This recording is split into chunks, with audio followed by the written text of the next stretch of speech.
ভারতীয় ক্রিকেট দলের নয়া কোচ হতে চলেছেন গৌতম গম্ভীর। রাহুল দ্রাবিড়ের ছেড়ে যাওয়া সিংহাসনে তিনিই বসবেন। মঙ্গলবার বিসিসিআই সচিব জয় শাহ সোশ্যাল মিডিয়ায় হ্যান্ডেল এক্সে এই কথা ঘোষণা করেছেন। প্রসঙ্গত, টিম ইন্ডিয়াকে টি-20 বিশ্বকাপ জেতানোর পরই কোচের পদ থেকে সরে এসেছেন রাহুল দ্রাবিড়। ইতিপূর্বে ভারতীয় ক্রিকেট বোর্ডের পক্ষ থেকে জানিয়ে দেওয়া হয়েছিল যে জুলাই মাসে টিম ইন্ডিয়ার নতুন কোচ নিয়োগ করা হবে।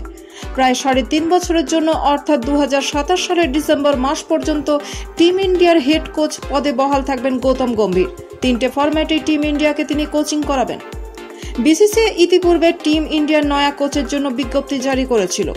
বলা হয়েছিল 27 মে পর্যন্ত এই পদে আবেদন করা যাবে। শোনা যায় 2024 আইপিএল টুর্নামেন্ট চলাকালীন গম্ভীরের সঙ্গে আলোচনায় বসেছিলেন বোর্ডের কর্তারা। প্রসঙ্গত, 2024 আইপিএল খেতাব জয়ী কলকাতা নাইট রাইডার্সের মেন্টর ছিলেন গৌতম গম্ভীর।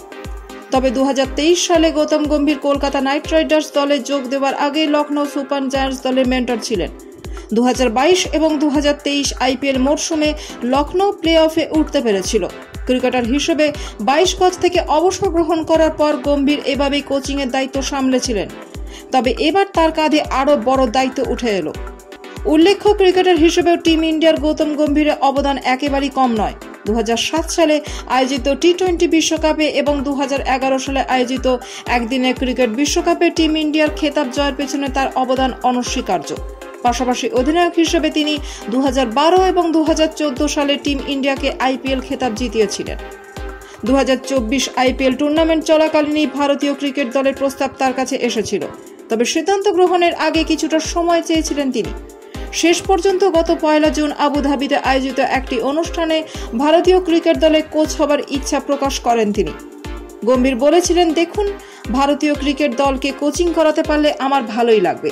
এর থেকে বড় সম্মান তো আর কিছু হয় না। ভারতীয় ক্রিকেট দলকে কোচিং করানোই আমার কাছে সবচেয়ে বড় সম্মান। 140 কোটি ভারতবাসীর প্রতিনিধি হয়ে কাজ করার সুযোগ থাকবে। পাশাপাশি আন্তর্জাতিক ক্ষেত্রে টিম ইন্ডিয়ার সম্মান আরও বাড়াতে পারবো। ভারতের হয়ে প্রতিনিধিত্ব করছি, এর থেকে বড় আর কি বা হতে পারে।